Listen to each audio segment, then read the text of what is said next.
Get out of the car. Now. The words slammed through the quiet like a gunshot, sharp, authoritative, and dripping with menace. It was past midnight in a quiet Virginia suburb. No witnesses. No camera phones. Just two white officers, a planted bag of drugs, and a black woman they thought no one would believe. They were wrong. Because this woman wasn't just anyone. Her name was Simone Wallace, and in less than 12 hours, her real identity would detonate in a courtroom like a bomb. The night was still, the kind of stillness that made the air feel thick. Streetlights buzzed faintly above the deserted streets of Arlington, Virginia. In a sleek black SUV, Simone Wallace sat behind the wheel, her eyes scanning the road ahead with a seasoned gaze. She wasn't just driving. She was calculating, as always. To the casual observer, she was just another local, dark skin, athletic build, hoodie up, blending in. But under the surface, Simone was a ticking time bomb of intelligence, training, and quiet authority. A senior field operative with the CIA. A ghost in plain sight. And tonight was supposed to be the end of her mission. Her exit. But that exit never came. As she eased her car to a complete stop at a reflective red and white sign, Simone's instincts flared. She'd learned long ago to listen to them. Something about the night felt scripted. Rehearsed. Wrong. She turned left and merged onto the next street. That's when the blue and red lights exploded behind her. The sirens tore through the stillness like a knife. She didn't panic. Simone never panicked. Instead, she moved with a mechanical calm, pulling over, shutting off the engine, and reaching for her license and registration. Her breath was steady, her face unreadable. She'd stared down foreign dictators and walked through war zones. Two overconfident small-town cops didn't scare her. A squad car rolled to a stop behind her. Out stepped Sergeant Rick Lawson and Officer Derek Monroe, both clad in dark navy uniforms, badges gleaming under streetlights. Their posture wasn't investigative, it was theatrical. Aggressive. Like they weren't just pulling her over, they were hunting something. Or someone. Rick approached the window first, flashlight in hand. He tilted his head slightly, eyes narrowing as he shined the light across her face. "You know why we pulled you over tonight?" he asked, voice low and slow, like he already knew the answer. Simone met his gaze calmly. "No, Sergeant. I wasn't speeding. And I made a full stop." Rick gave a dry, condescending chuckle. "You rolled through that sign back there. That's a moving violation." Simone's brow twitched. "Just barely. I'm certain I stopped, Sergeant." "License and registration," he barked, cutting her off. She handed them over without argument. He scanned the license. Virginia plates. Local address. He looked back up. "You live around here?" "Yes, I do." That's when Monroe's voice rang out from the back of her vehicle. "Yo, Rick. You might want to check this out." Rick handed Simone's documents back and walked to the rear of the SUV. Simone kept her eyes locked on the side mirror. She saw them lean close, whisper something, then exchange a glance. That was the moment she knew. This was a setup. They weren't just fishing for a charge. They had a plan. When Rick returned, his demeanor had shifted. The fake casualness was gone. His voice was cold, clipped. "Step out of the vehicle." Simone tilted her head. "May I ask why?" "We have reason to believe you have illegal substances." Simone's face didn't flinch. Her voice was a razor. "That's a serious accusation, Sergeant." "We'll see," he replied. Monroe was already grinning, standing smugly at the back as he theatrically lifted the trunk. "Well, would you look at that," he announced, pulling out a small, unmarked bag. "Bag of powdery goodness," he sneered. Simone's eyes landed on it like a sniper locking on a target. She hadn't seen that bag when she left the house. She knew every inch of her car. It wasn't hers. It never had been. But she said nothing. Instead, she offered a quiet, knowing smile. "I'll save my comments for the appropriate setting," she said. That's when Monroe moved in with the cuffs. "You're under arrest for possession with intent to distribute." Simone let it happen. She didn't fight.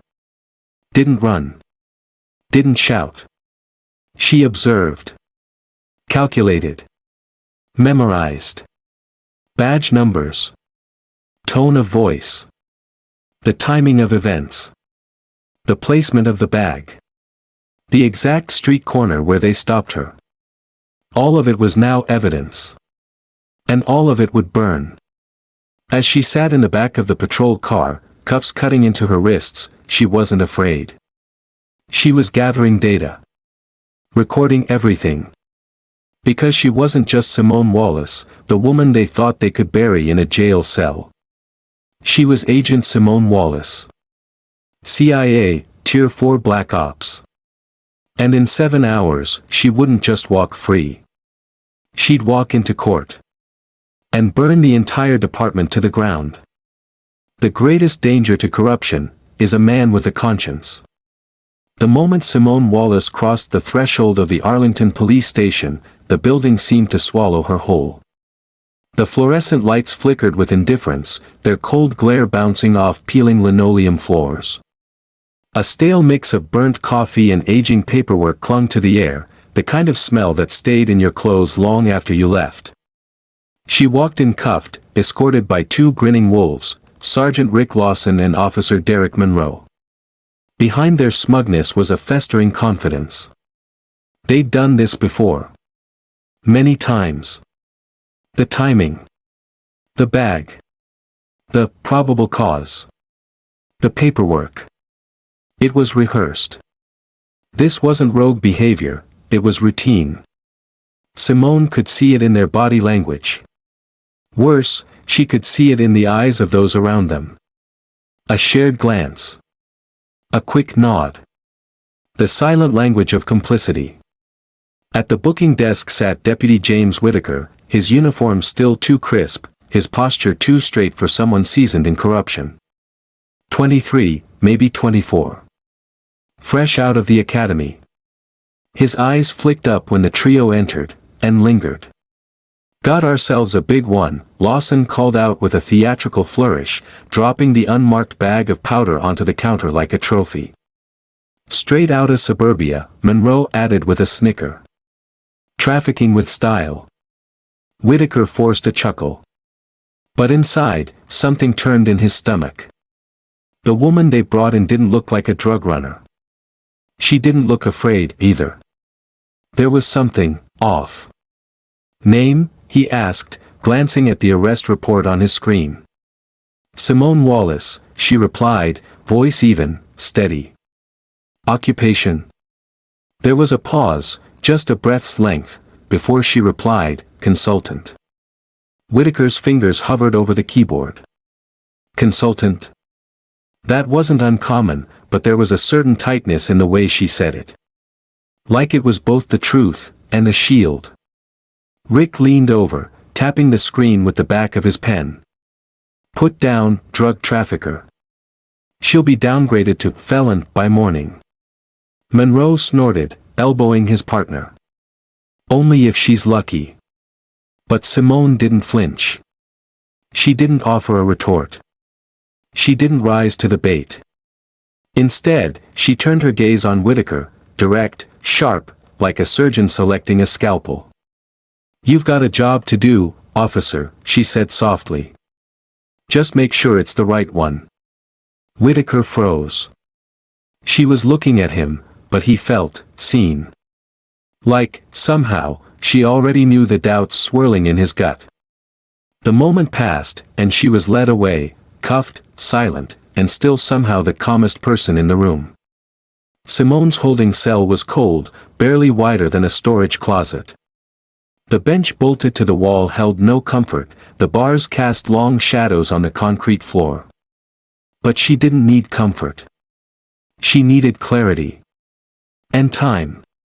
She sat upright, hands resting in her lap, legs crossed at the ankle. To anyone watching, she looked like she was meditating. In truth, she was assessing every angle. She replayed the arrest in her mind like an analyst studying a target. No body cam engagement. A missing stop sign. A visible, anonymous bag, planted without finesse. The timing. The smugness. None of this was spontaneous. It was planned. Routine. Executed without fear of consequence. She'd seen setups before. In foreign governments. In rebel networks. But this was different. This wasn't a war. This was home. And it was rot from the inside out. At the front desk, Deputy Whitaker couldn't focus. The booking report sat open on his screen, but the words blurred. The voice of Simone Wallace echoed in his head, "Just make sure it's the right one." He looked over at the arrest narrative. Suspect failed to yield at marked intersection. The suspect exhibited nervous behavior. The suspect consented to the search. Illegal substance discovered in trunk. It read perfectly. Too perfectly. He'd processed dozens of arrests. Some messy, some unclear. But this one was too clean. Too scripted. As if they wrote the ending before the book began. Whitaker's fingers trembled over his mouse. He pulled up Officer Lawson's arrest history. Over the last 2 years, he has made 47 drug-related arrests. Of those, 39 involved people of color. Most had started with a minor traffic stop. Most had ended in felony convictions. And most had included the same bag description. His gut tightened. He stood up from his desk, pacing quietly toward the hallway where the cells were located. Paused. Then walked on. Simone heard his footsteps before she saw him.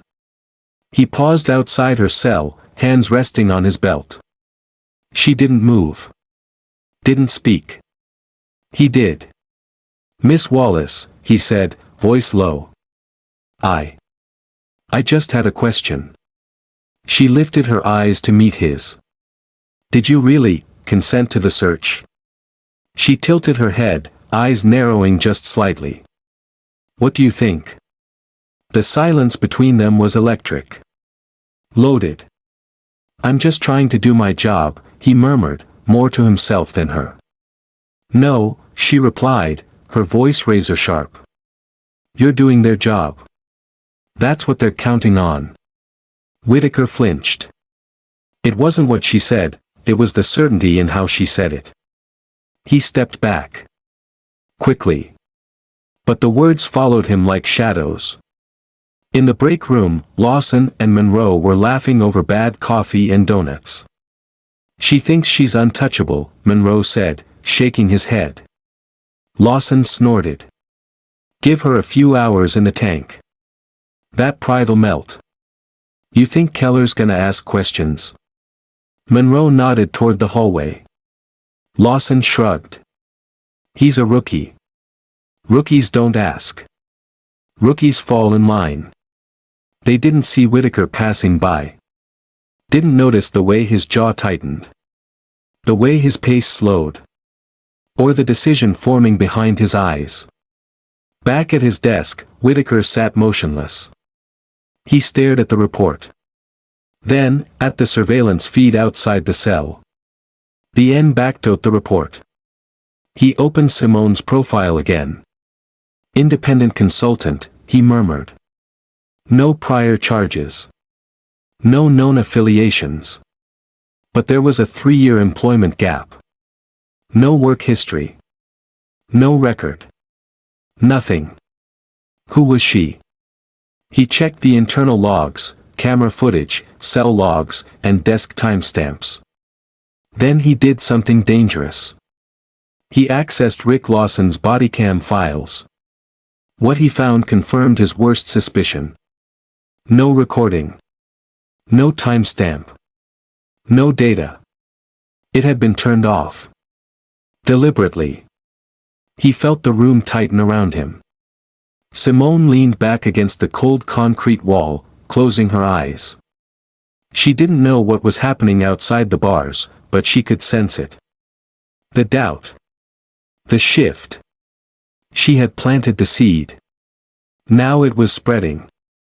Back in the records room, Whitaker dug deeper. Monroe's files.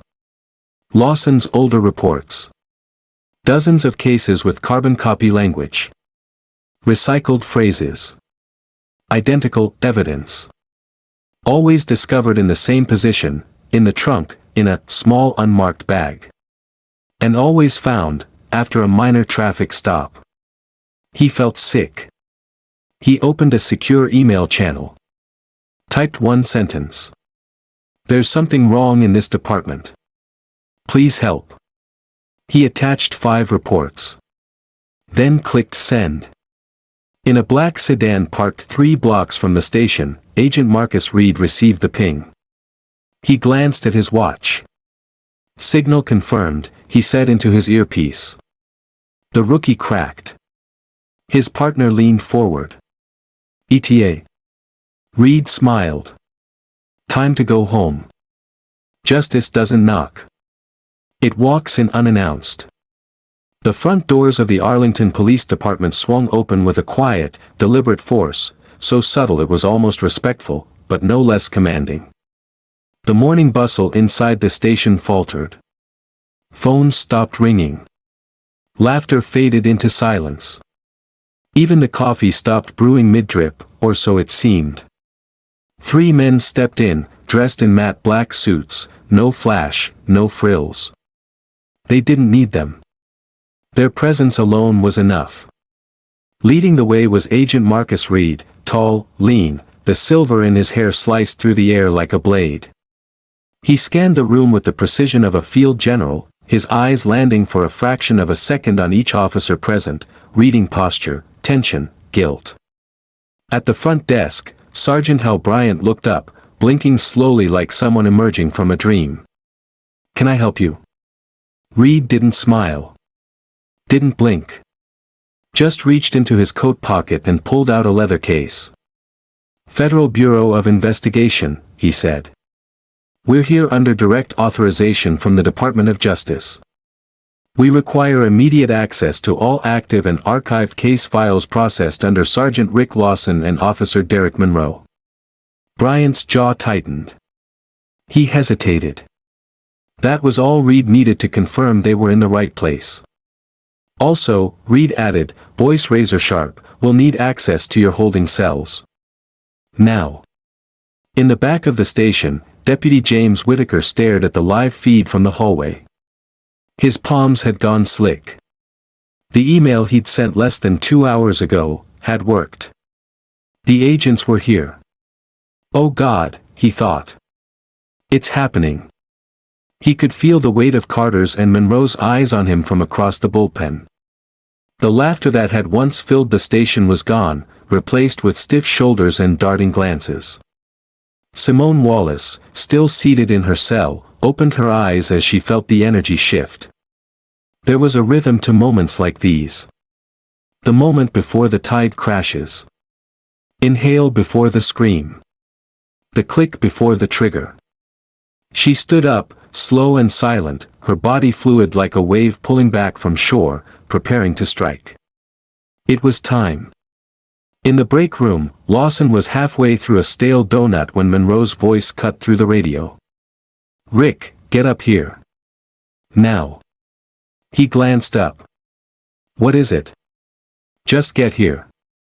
The urgency in Monroe's voice was different this time. Not the usual swagger.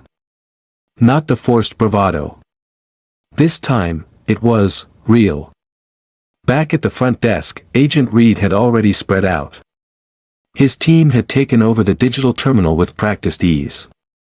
One agent, a woman with sharp eyes and gloves, was already downloading all internal records into a mobile server. Another was photographing evidence lockers, timestamping every frame.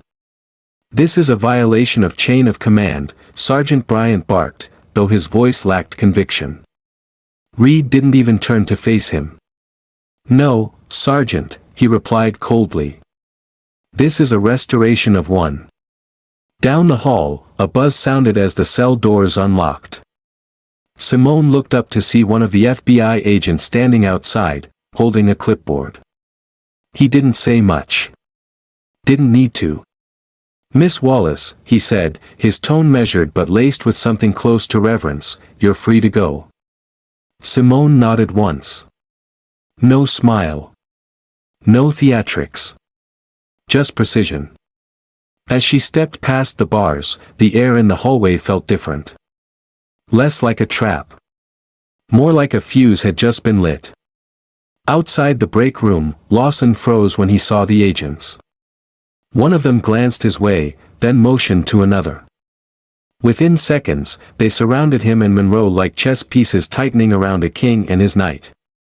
"Sergeant Rick Lawson." "Officer Derek Monroe," Agent Reed's voice echoed down the corridor, calm but unyielding. "We need to speak with you. Now." Lawson's eyes flicked around the room. He still believed he could talk his way out. "What's this about?" he asked, voice forced casual. "We got nothing to hide." "Good," Reed said.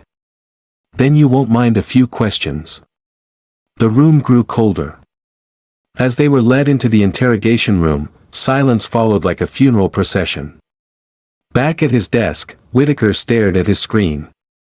He could barely hear the world around him, the hum of activity muffled by the sound of his blood rushing in his ears. He had done it. He had crossed the line. And he didn't know if he'd ever be able to come back. His eyes met Simone's as she emerged from the cell corridor. She paused. Turned. Faced him. "Thank you," she said softly. Those two words hit harder than any commendation he'd ever received. Inside the interrogation room, Agent Reed spread a series of photos across the table. Each one showed Lawson and Monroe near Simone's SUV, before they ever conducted the supposed search. One of them was holding the unmarked bag. Next came the time-stamped logs. The missing body cam footage. The duplicate arrest reports from previous cases. And then came the kicker, audio recordings from a hidden surveillance device planted inside Simone's jacket. Their voices. Clear as day. "We plant it like always. Who's gonna check?" "She's nobody." Reed leaned forward. "Well," he asked. "You want to start with the arrest report or the lies?" Monroe's face turned ghost white. Lawson clenched his jaw, searching for words, but found none. "You don't have to say anything," Reed continued. "You're already done." Back in the bullpen, tension cracked through the air like lightning. Officers whispered. Monitors blinked. Phone calls dropped into dead static. Simone stood near the exit, watching it all unfold like a war general surveying the battlefield after the final strike. Reed joined her, dossier in hand. "We've got everything we need," he said. "You did well." She nodded once. "Make it stick." Reed allowed himself the faintest smile. "It will." By evening, the news had spread like fire. 2 Arlington officers were arrested for framing a black woman, exposed by a federal investigation. FBI confirms planted evidence. Dozens of past convictions under review. Rookie officer hailed as whistleblower. Local networks played the footage of Lawson and Monroe being led away in cuffs on repeat. Gone were the smug smiles. Gone was the arrogance. Their faces now carried only dread. Simone's name was never mentioned. Her record is sealed. Her file has been redacted. Her mission completed. That night, Simone sat alone in a quiet hotel room overlooking the edge of town. She sipped black coffee from a paper cup, legs tucked beneath her, body still and silent. Her phone buzzed. A message from Reed. "We're greenlit for extraction. Debrief in 0600. Your part's done." She stared out the window, watching the lights of the city flicker in the distance. Yes. Her part here was done. But in towns like this, places where the system fed on silence, there would always be another part. Another mission. Another storm to walk into. But for now, she allowed herself one long, steady breath. The truth had arrived. And it didn't knock. In a room built for justice, silence is the weapon of the guilty. It wasn't raining, but it should have been. Outside the courthouse, the sky hovered in a dull, suffocating gray. Inside, the air was thick with anticipation. The kind of heaviness that pressed on chests and frayed nerves. The pews in courtroom 2B were filled, officers, journalists, concerned citizens, legal interns hoping to witness something that would end up in textbooks. Everyone had heard whispers. Few knew the truth. Fewer still were prepared for it. At the defendant's table, Sergeant Rick Lawson sat stone-faced in a dark gray suit that fit too tightly around the neck. Beside him, Officer Derek Monroe kept his arms crossed, jaw clenched so tightly you could hear his molars grind. They'd pleaded not guilty. They still thought they had a shot. They were wrong. Across the aisle, the Commonwealth's attorneys sat poised, their files color-coded and stacked with meticulous precision. But their lead witness wasn't in the room yet. She hadn't entered the courthouse through the front doors. She had her entrance. In a private chamber beneath the courthouse, Simone Wallace adjusted the cuffs on her blazer with surgical precision. No badge. No weapon. Just presence. She had testified before Senate committees, debriefed CIA directors, and extracted intelligence under the cover of darkness, but this was different. This wasn't covert. This was public. This was war. Agent Marcus Reed stood across from her, his arms folded, watching her like a brother in arms, not with doubt, but with understanding. "You sure you want to do this?" he asked. Simone met his gaze, unwavering. "I'm not here to testify," she replied. "I'm here to expose." Reed gave a curt nod. A court-martial knocked softly and opened the door. "They're ready for you." The courtroom didn't fall silent, it froze. When Simone entered, it wasn't with drama, but with gravity. She didn't walk in like a victim seeking justice. She walked in like a reckoning. The defense attorneys exchanged glances. One adjusted his tie. The other double-checked the witness list. The judge, an older white man with tired eyes and a habit of clicking his pen, straightened his spine slightly. "State your name for the record," the prosecutor said once she had been sworn in. "Simone Wallace." "Occupation?" There was a pause. A long one. She turned to the judge. "May I answer fully, Your Honor?" The judge nodded. "I am a senior field operative with the Central Intelligence Agency," she said calmly. "Codename Wren. Clearance, Tier 4. Assigned to domestic undercover operations under the Department of Justice Task Force for Institutional Corruption." You could hear the oxygen leave the room. Even the stenographer's fingers slowed for a beat. Lawson visibly twitched. Monroe's lips parted in disbelief. Simone didn't blink. What followed was a demolition, not of walls, but of lies.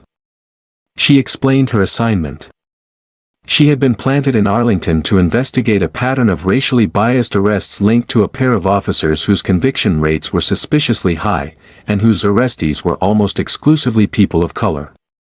She spoke of false narratives. Copied and pasted reports. Missing body cam footage. Identical bags of evidence planted with calculated consistency. The Commonwealth's attorney moved like a conductor, laying out time-stamped surveillance footage, recordings of conversations, and expert testimony from forensic analysts. But it was Simone who commanded the room. With each detail, each recollection, she built the truth brick by brick, until the foundation beneath Lawson and Monroe crumbled. Then came the final blow. The audio. The court listened as Rick Lawson's voice crackled from the recording.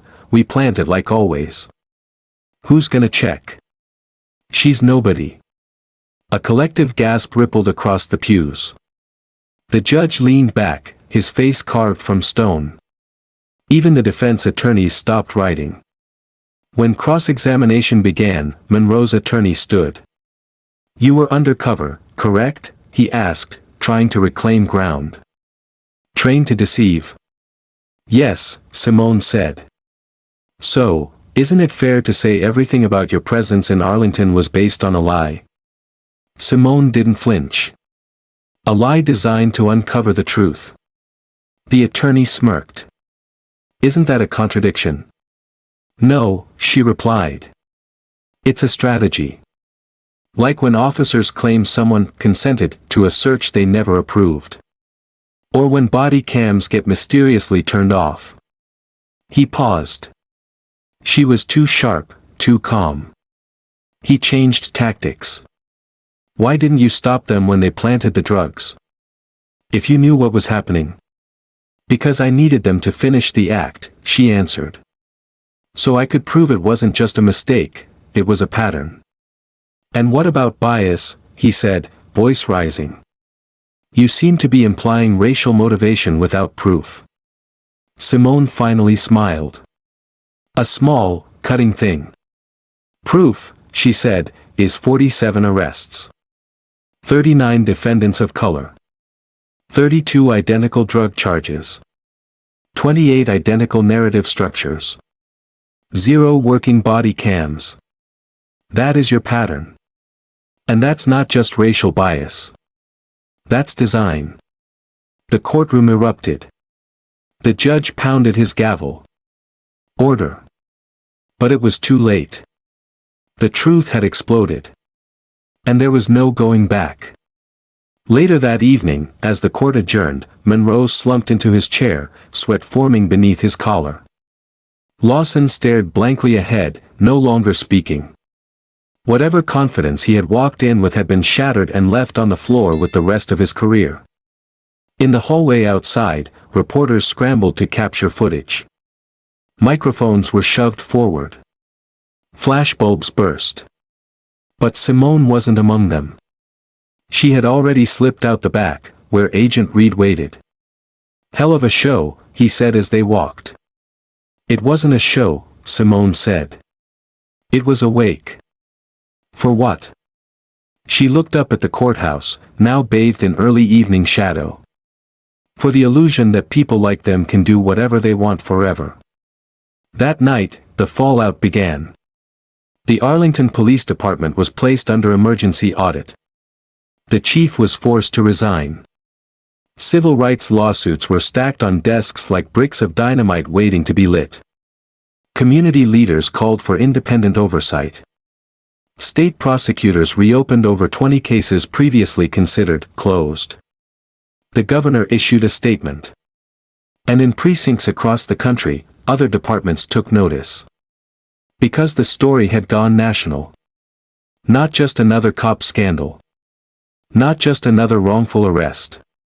A CIA agent framed, and the police department exposed. Back in a quiet apartment in D.C., Simone finally peeled off her blazer and sat on the edge of her bed. Her phone buzzed. It was a message from Deputy James Whitaker. "They're offering me a commendation. But it feels complicated." She typed back. "That means it mattered." Then added. "Don't let them make you their symbol. Stay the one who asked questions." He replied with a thumbs up emoji. And a final message. "Thank you for not walking away." She stared at the screen for a long time before locking it. No, she hadn't walked away. Because walking away was never the mission. Truth may end the war, but it never ends the wounds. By morning, Arlington was no longer just a town. It was a headline. A symbol. A mirror held up to America's face, and no one liked what they saw. The video clip circulated like fire, Simone Wallace testifying, the audio recordings played aloud in the courtroom, the expressions on Lawson's and Monroe's faces as their world caved in. TikTok breaks down every second. Podcasts launched emergency episodes. National networks called it the case that changed the conversation. And in the center of it all, two names. Simone Wallace. James Whitaker. Whitaker hadn't slept. He wasn't sure if it was the attention or the guilt. Maybe both. He sat at his kitchen table, the local paper open in front of him. Rookie officer helped expose police scandal. A photo of him from the courthouse steps, shirt collar wrinkled, expression half lost, was printed beside the headline. His phone wouldn't stop vibrating. Messages poured in. "You're a hero, bro. How'd it feel to take down your squad? Snitch." He tossed the phone onto the couch and buried his head in his hands. No one told him that doing the right thing would feel this lonely. Meanwhile, Simone walked silently through a community park just outside D.C. The early autumn air bit gently at her skin. Children played in the distance. Joggers passed by. No one knew her name. Not here. Not yet. She sat on a bench beneath a canopy of turning leaves, coffee in hand, unread messages piling up in her inbox. Reed had offered her 3 weeks leave, go somewhere warm, breathe, forget, he'd said, but she didn't go. Because forgetting wasn't in her blood. Not after Arlington. Not after watching two men smile as they tried to bury her under lies. Not after seeing a young officer's hands shake when he realized he'd been complicit in something corrupt. She still saw Whitaker's face that day in the courtroom. That mix of shame and courage. The way he looked like he was drowning, but still swimming anyway. In the days that followed the trial, the community response was divided, loud, passionate, and volatile. Outside the police station, protesters held signs. Justice for the framed. Protect and serve, not lie and burn. She was a spy, but she told the truth. Others stood in support of the department, demanding due process for officers under attack by federal overreach. Local news stations filmed shouting matches between opposing groups. Social media boiled with hot takes. Everyone had a side. Everyone needed a villain. In cafes, Simone overheard people debating the case, some praising her, others calling her a liar planted to set up good cops. She kept her head down. She didn't owe anyone her face. She hadn't done this to be liked. She did it because the truth should never need permission to walk into a courtroom. James Whitaker was called into a press conference the following Friday. He wore the only suit he owned. It didn't fit well. His tie was crooked. But when he stepped up to the podium, the crowd hushed.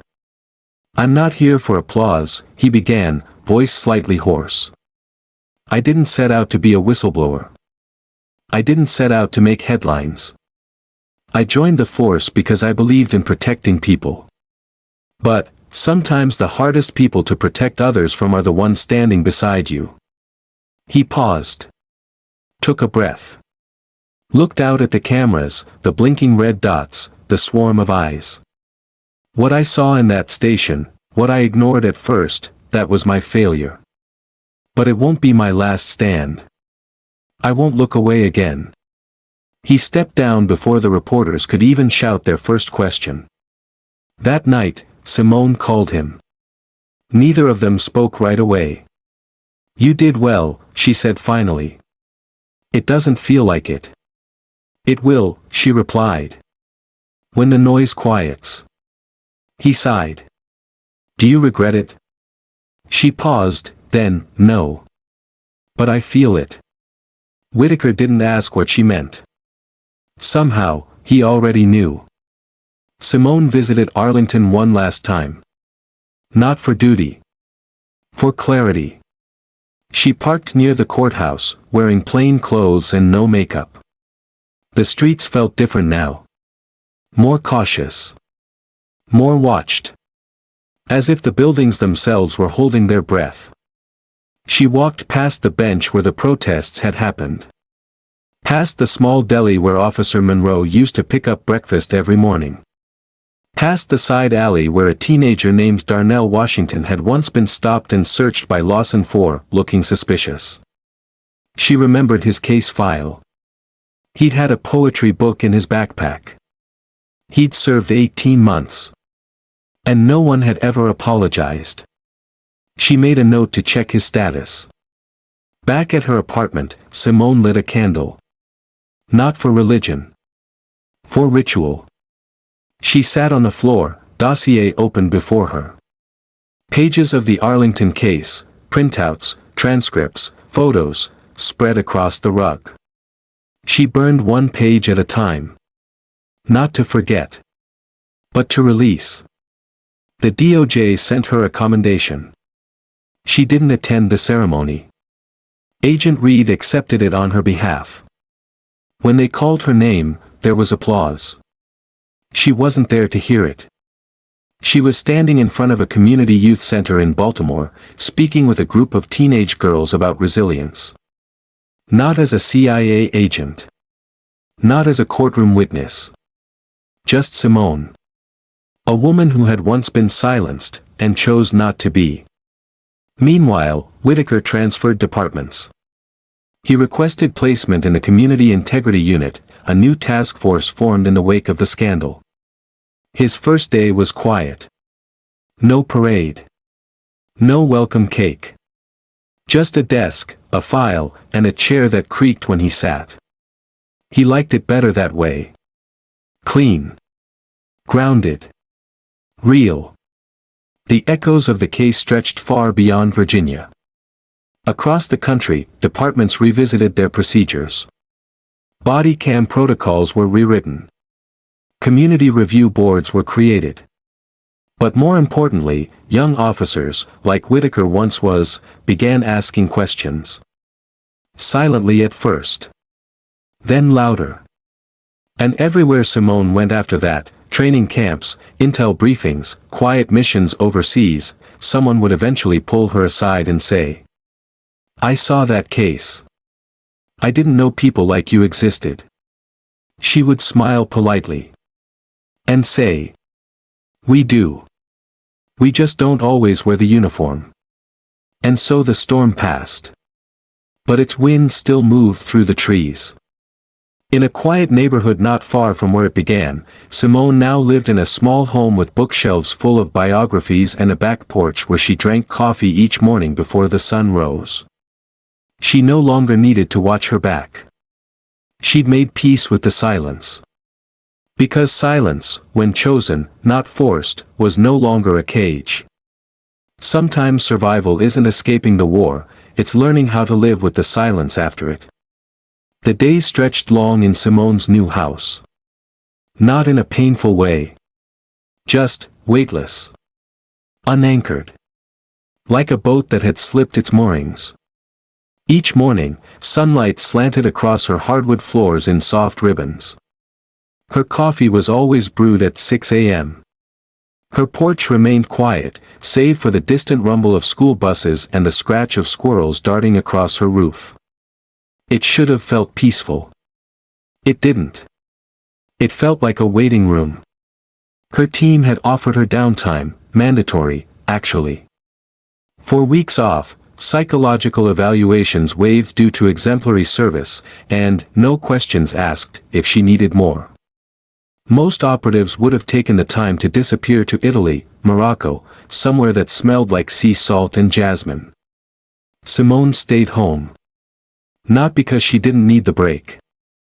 But because she was afraid of what the silence might say back. At night, she dreamed in static.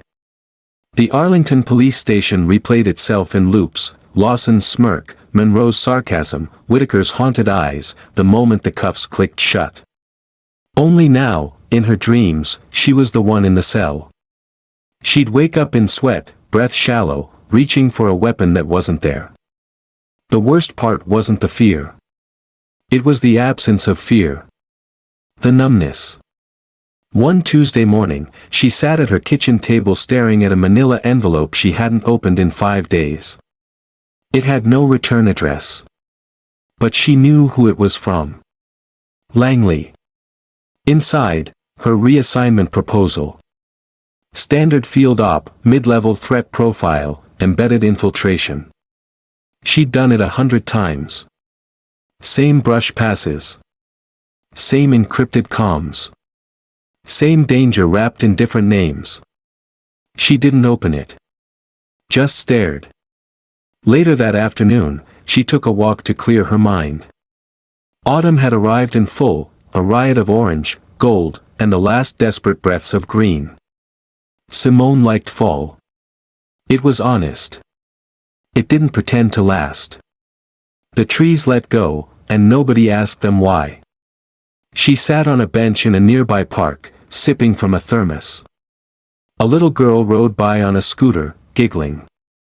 Her father chased after her, laughing breathlessly. Pure, unfiltered life. Simone felt like she was watching it through a glass. That night, she called Deputy James Whitaker. Not because she needed anything. Just because she knew he might understand. He answered on the second ring. Thought you went off-grid, he joked. She didn't laugh. Not yet. A pause. You okay? He asked gently. Simone stared at the dark ceiling of her bedroom. I'm not used to being looked at. Not like this. You mean praised? I mean, seen. As a person. As someone with weight. Most of my life, I've been a tool.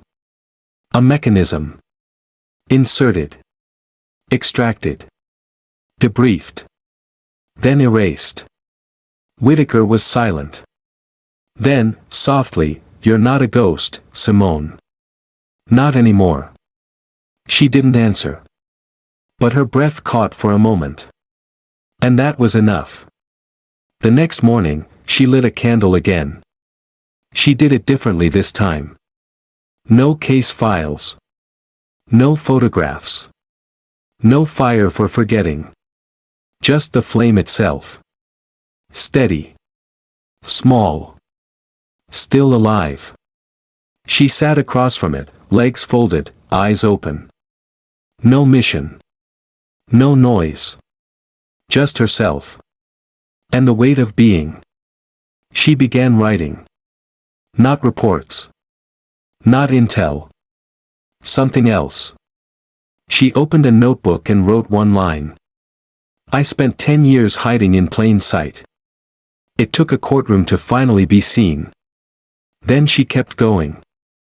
She didn't write for the world.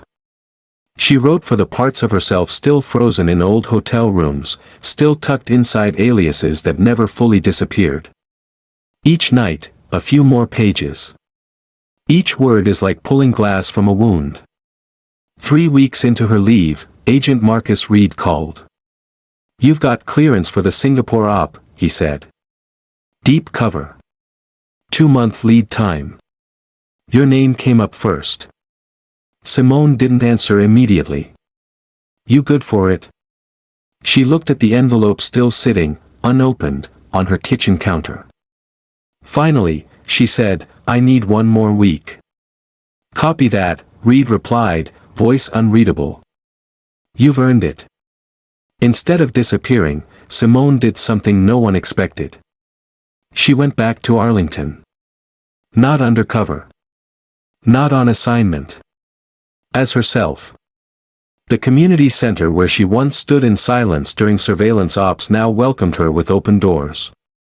A young woman named Nina, barely 20, with eyes like defiance wrapped in fear, recognized her immediately. You're the one from the trial, Nina said. The one who didn't flinch. Simone smiled, faint but genuine. I flinched. I just didn't show it. Nina nodded slowly. Still. We needed that. We needed you. Simone didn't speak. But her hand tightened briefly around the notebook in her bag. She stayed for 2 hours that day. Just talking. No notes. No aliases. No roles to play. She began visiting twice a week. Then 3. She spoke to survivors of false arrests. Families of those still waiting for justice. Teenagers who didn't trust uniforms anymore. Not to fix them. Not to speak over them. But to listen. Whitaker showed up one Saturday with coffee. "You're turning into a regular," he said. Simone arched an eyebrow. "You stalking me now?" "I prefer the term responsibly concerned." They both smiled widely this time. He sat beside her during a poetry reading hosted by one of the kids exonerated after the Arlington investigation. Simone didn't cry. But she did exhale. And for the first time in months, it didn't feel like her lungs were made of stone. That night, she opened the envelope from Langley. She read the op brief in silence. Then folded it. And burned it. Not out of anger. But clarity. She was done being a ghost. She had served her country in the shadows. Now, maybe, it was time to serve truth, in light. A month later, a publishing deal arrived in her inbox. She didn't accept right away. But she did keep writing. She titled the manuscript, "The Weapon They Never Saw." And in that small house just outside D.C., where morning light still sliced through the kitchen windows, Simone finally started to feel real. Not as an operative. Not as a symbol. But as a woman who survived the silence. And chose to speak. Some warriors fight on the battlefield. Others teach the next ones how not to die on it. It came in the form of an email. Simple subject line. Strategic Leadership Track, Domestic Operations Division. From Director Evelyn Graves, one of the few women at Langley who didn't just survive the ladder, but built parts of it herself. The message was concise. "We'd like to offer you the opportunity to lead our next generation of field agents. Instructor position. Internal academy. Confidential until confirmed. If interested, respond within 10 days. There were no flowery words. No praise. Just a hand extended in the dark, asking her to step into the light. Simone read it once. Then twice. Then she closed the laptop and went outside to sit on the steps of her porch. The autumn wind curled around her ankles. She didn't feel cold. She felt torn. For most of her adult life, Simone had been trained to move forward. Missions, targets, intelligence, the rhythm of purpose. When you were in the field, you didn't second guess. You didn't freeze. You followed instinct, and your instinct kept you alive. But this was different. It wasn't a mission. It was a calling. That night, she called Agent Marcus Reed. "You get the Graves email?" he asked, not bothering with preamble. "You knew." She asked my opinion. And I told her the truth, he said. "That you're the best damn field agent I've ever worked with. But also that maybe it's time you stop walking into burning buildings and start teaching people how to carry the hose." Simone smirked. "That metaphor's terrible." "I've been busy," he said dryly. "But you get the point." She did. Too well. A week passed. Simone didn't respond. Not because she didn't want to. But because she wasn't sure who she'd have to become if she said yes. The battlefield had shaped her. But the courtroom had revealed her. And the community center, the kids, the young officers, the families, they had reminded her what all of it was supposed to be for. Not secrets. Not survival. But legacy. And legacies weren't built in shadows. They were passed on. One morning, as she poured her coffee, her phone buzzed. It was Deputy James Whitaker. "Hey. Thought you'd want to know. Nina, the girl from the center, applied to Quantico. Got accepted. She said it was because of you." Simone read the message twice. She sat at the table in silence, the steam from her cup rising like a quiet answer. She thought of Nina's eyes, fire and fear, and how, in a different life, someone like Lawson or Monroe would have broken that fire. Would have stuffed it into a report and handcuffed it to statistics. But not now. Now, that girl would walk into federal training with her head high, her heart guarded, and her voice ready. Because someone had shown her how. That night, Simone opened a drawer in her hallway. Inside, old IDs, fake passports, burner phones. Remnants of lives she'd lived but never truly owned. She took out one laminated card. Wallace, Simone, Field Operations, Tier 4 clearance. She stared at it. Then slid it back. 2 days later, she drafted her reply to Director Graves. "Madam Director. I've spent my life chasing truth in places where it was buried. I know how to survive. But maybe it's time I teach others how to protect instead. I'm in." Simone Wallace. 6 weeks later, she stepped into Fort Bridgewell, a discreet federal training compound hidden just outside Maryland, surrounded by acres of woods, quiet gravel paths, and old military bunkers repurposed into modern classrooms. She wore plain black slacks, a simple blouse, and no badge on her chest, yet every recruit in the hall straightened when she passed. They knew who she was. They'd watched the trial in real time. To them, she wasn't a rumor. She was the woman who took down the myth of untouchable power, and lived to tell it. Her first class was a mix of ages and backgrounds. Men and women from border towns, inner cities, Ivy League schools, and trailer parks. Most were hungry. Some were arrogant. A few had shadows in their eyes, she recognized too well. She said nothing for the first 5 minutes. Just let the silence press in. Then she spoke. "Fieldwork will teach you fear. But integrity will teach you how to face it." Every head lifted. Every pen poised. "You're not here to wear a badge," she said. "You're here to decide if you deserve to. And if you ever abuse what this agency gives you, I promise you this, I will be the one who comes for you." No one dared speak. And in that moment, they understood something profound. This wasn't a classroom. It was a forge. And Simone Wallace was the flame. The weeks rolled by. She rewrote parts of the curriculum. Added modules on systemic bias, civilian relations, and empathy under pressure. She invited community leaders from places like Arlington to speak. Survivors of misconduct. Whistleblowers like Whitaker. Even Nina, who was now officially part of the FBI's early mentorship pipeline. She trained her students hard. But never cruelly. She didn't break them. She made them see. One night, walking back to her quarters, she stood beneath a line of pine trees behind the training grounds. The stars blinked faintly above her. And she realized something. For the first time in years, she wasn't looking over her shoulder. She wasn't pretending to be someone else. And she wasn't waiting to be extracted. She was right where she belonged. Not undercover. Not forgotten. Not invisible. Seen. Empowered. And passing it on. The story isn't over when the war ends.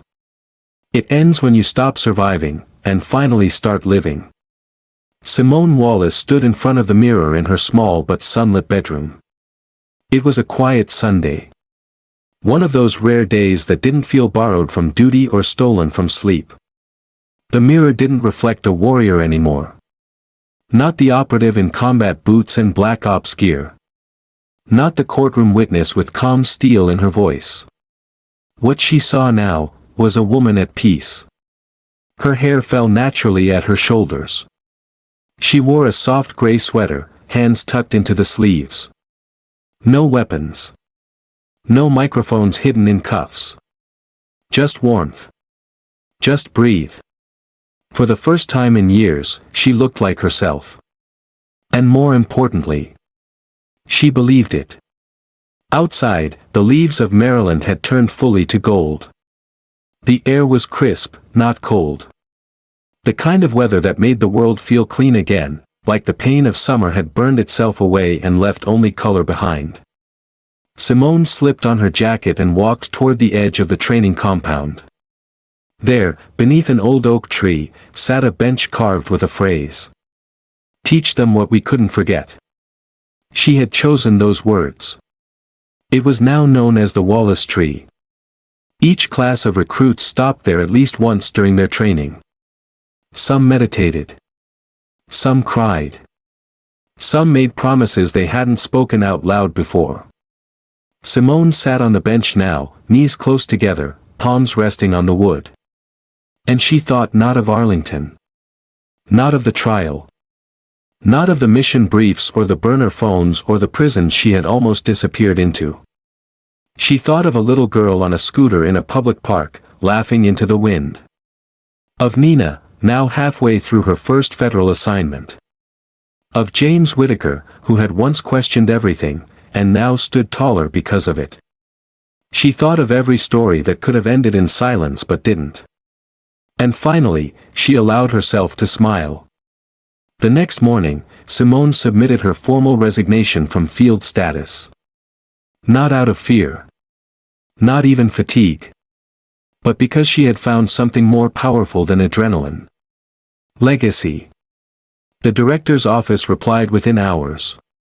Graves herself requested a call. You sure about this? The woman's gravel-soft voice asked. Simone didn't hesitate. I've taught them everything the field taught me, and everything it tried to take from me. That's not something most agents survive long enough to do, Graves said. I know, Simone replied, that's why I'm not wasting it. A pause on the other end. Then, we're proud of you. Simone didn't need the validation. But she let it sit in her chest anyway. Like sunlight warming a scar. That evening, she gathered her things from the instructor's quarters, books, a notebook half filled with stories she hadn't shared, one photo of her and her late father from years before she joined the agency. She stood at the doorway for a moment. This room had watched her evolve. From the agent. To survive. To the teacher. To something freer than all three. Simone didn't vanish this time. She chose where to go. She bought a one-way train ticket to a small coastal town in New England. A place with bookstores that smelled like cedar, where people made eye contact on sidewalks, where the ocean hummed instead of roared. She rented a modest cottage near the water. White shutters. Blue door. A porch swing that squeaked when the wind pushed too hard. She unpacked slowly. Deliberately. One life at a time. A month later, a letter arrived. No official stamp. Just handwritten. From Nina. I walked past a woman being questioned by an officer today. He had that same energy, the one I remember from before you came. I stopped. I watched. I let him see me. And I think that changed something.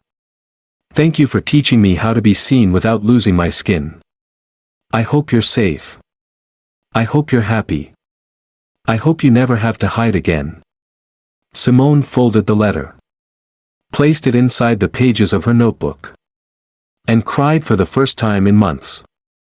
Not because of grief. But because someone had said the one thing she'd never said to herself. I hope you're happy. By spring, she was running weekly writing workshops for young women at the local library. They didn't know her background. They didn't ask about CIA credentials. To them, she was just Ms. Wallace, the woman who listened more than she spoke, and never once laughed at their pain. One girl asked her once, "Were you ever scared?" Simone paused. "Always," she said softly. "But I didn't let that stop me from doing the thing I knew had to be done." The room went quiet. And the girl nodded like she understood more than her years should allow. The publishing offer she once ignored, she finally accepted. Her manuscript, The Weapon They Never Saw, was set to be released the following fall. She rewrote the ending. Not as an epilogue, but as a beginning. One day, Whitaker visited. He brought her a box of donuts and a newspaper. They sat on her porch, watching the waves. "You look good," he said. "I feel human," she replied. "That's rarer than people think." He handed her the newspaper. Front page, Whistleblower Unit expands nationwide. Arlington officer leads ethics program. Whitaker shook his head. "Still feels strange seeing my face in the news." "You've earned it," Simone said. "And you? No regrets?" She looked out at the water. "Only that I didn't stop running sooner." And in that quiet seaside town, as gulls cried and waves curled over stone, a woman who had once been a shadow finally lived as a name. As a mentor. As a lighthouse. Because in the end, justice wasn't the finish line. It was the torch passed on. Life lessons from Simone Wallace's journey, a message that matters. Simone Wallace's story is more than a takedown of corruption, it's a testament to how truth, when paired with courage and integrity, can shake an entire system. Simone wasn't fearless, she was brave. She acted despite her fear. She didn't live in the shadows because she belonged there, but because that's where the light was needed most. The core message of her journey is this: you don't need a badge or a title to create change. You just need the courage to stop looking away. Whether you're a young recruit just starting or an ordinary person watching injustice unfold, you have the power to speak, to act, and to matter. This story reminds us that real heroes are often quiet. They listen. They observe. And when the time comes, they rise. So if you've ever felt invisible, if you've ever stood at the crossroads of right and wrong, unsure of what to do, let Simone's journey be your spark. If this story moved you, like this video, share it with someone who needs to hear it, and subscribe to the channel for more powerful, emotional stories that restore your faith in justice, courage, and the strength inside you.